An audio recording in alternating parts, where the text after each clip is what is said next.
দেখো তো এইটা পুরোই ভাইজে খামুনি হেলে তো আর এই কাবাব হইবে না, আস্তা কাবাব হইবে একটা নাকি। মাংসের যে দাম তাতে মাংস দিয়া সবাই কাবাব বানাই খাওয়া সময় হইবে না, বিদেই রুই মাছের কাবাব করলাম ইফতারির আগে আগে বের করে ভাজ্যা তারপর খাইবেন।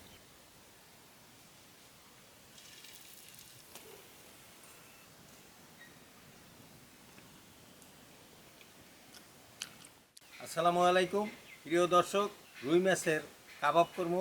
তাই রুই মাছের কাবাব করবো এই কারণেই, যেহেতু সামনে পবিত্র মাহে রমজান মাস আসতেছে, কাবাবটা পছন্দ করে সবাই, তাই আমি আজকের কাবাবটা বানাবো। আজকের মাছের কাবাব করব। মাছের কাবাব করতে খুবই সহজ। কীভাবে আমি কাবাব করতেছি দেখেন। রুই মাছের কাবাব করার জন্য রুই মাছটা এখন আমি সেদ্ধ করে নেব। সেদ্ধ করে নেওয়ার জন্য হাঁড়িতে পানি দিলাম, পানি দিয়ে চুলায় বসাইলাম। পানিটা গরম হয়েছে, এখন আমি পানিটা একটু হলুদ আর মরিচ দিয়ে দিই। হলুদ মরিচের গুঁড়া দিয়ে দিছি। এবার স্বাদ মতো একটু লবণ দিয়ে দিই। এবার রুই মাছগুলো দিয়ে দেব। মাছগুলো সেদ্ধ হওয়ার পরে মাছগুলোর কাঁটা সরাইয়া তারপরে আমি কাবাব করব। মাছ সেদ্ধ হয়ে গেছে। বৌমা এই ঝাঁপিতে লইছ? হ্যাঁ, মাছ সেদ্ধ হয়ে গেছে। আর মাছটা আমি একটু ছেঁকে নেব।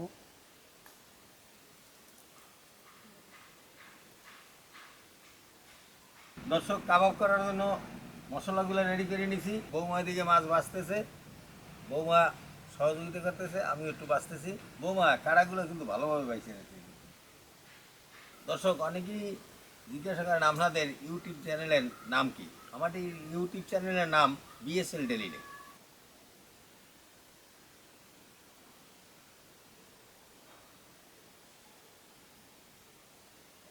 মাছগুলো বাসা প্রায় শেষ হয়ে গেছে। বৌমা কাঁটাগুলা ওই যে আমাদের বিলেই আছে না, বিলেই দিতে পারে। মাছ বসা শেষ, এবার মশলাগুলা মিক্স করে দেব। পেঁয়াজের বেরেস্তা, কাঁচামরিচ কুচি, বেসন,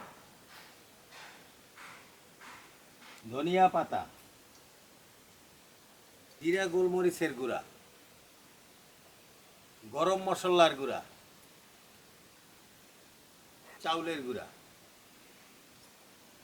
আপনারা চাইলে চাউলের গুঁড়া না দিলেও হয়, তবে চাউলের গুঁড়াটা দিলে একটু মসমস মসমস করে। স্বাদ মতো লবণ, একটি ডিম,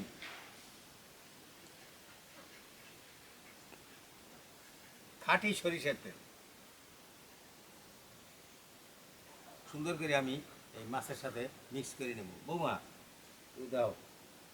লুব্বা, ওই আমি বলে লুব্বা। দেখছেন দর্শক, হে আইয়ে বই রয়েছে আমি লুব্বা। দর্শক দেখছেন, আমার নাতি আমার লুব্বা খায়। হে লুব্বা, হে আইয়ে বই রয়েছে আমার ধারে।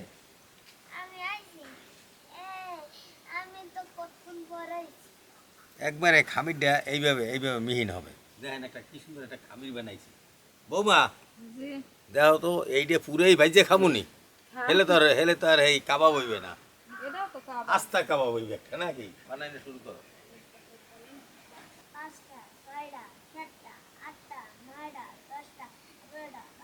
মাংসের যে দাম তাতে মাংস দিয়া সবাই কাবাব বানাই খাওয়া সময় হইবে না, বিদেই আমি আজকের এই রুই মাছ আনিয়া রুই মাছ দিয়া রুই মাছের কাবাব করলাম। এই কাবাব সবাই করিয়া এভাবে এই মাহে রমজান মাসে ইফতারির টাইমে খাইতে পারবেন। এভাবে বানাইয়া ফ্রিজে রেখে দেবেন, ইফতারির আগে আগে বের করে ভাজিয়া তারপর খাইবেন। তেল গরম হয়ে গেছে, এখন আমি এই রুই মাছের কাবাব ভাজবো।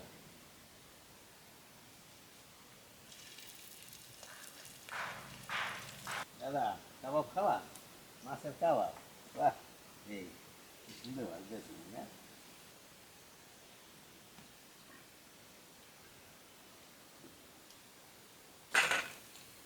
আমি দেখেন এদিকে ভাজতে আছি, ওদিকে বৌমা একটা লই ওই খাইতেছে, দেখছেন মজা হয়েছে অনেক।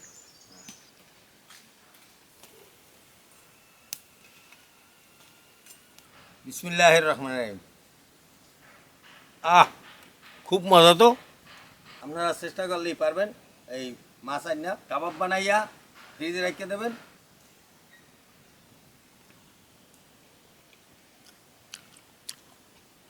লোভ সামলাইতে পারবো না, বুঝলো। আমি আরেকটা রাই, এই দাও, সবাই নিয়ে দাও।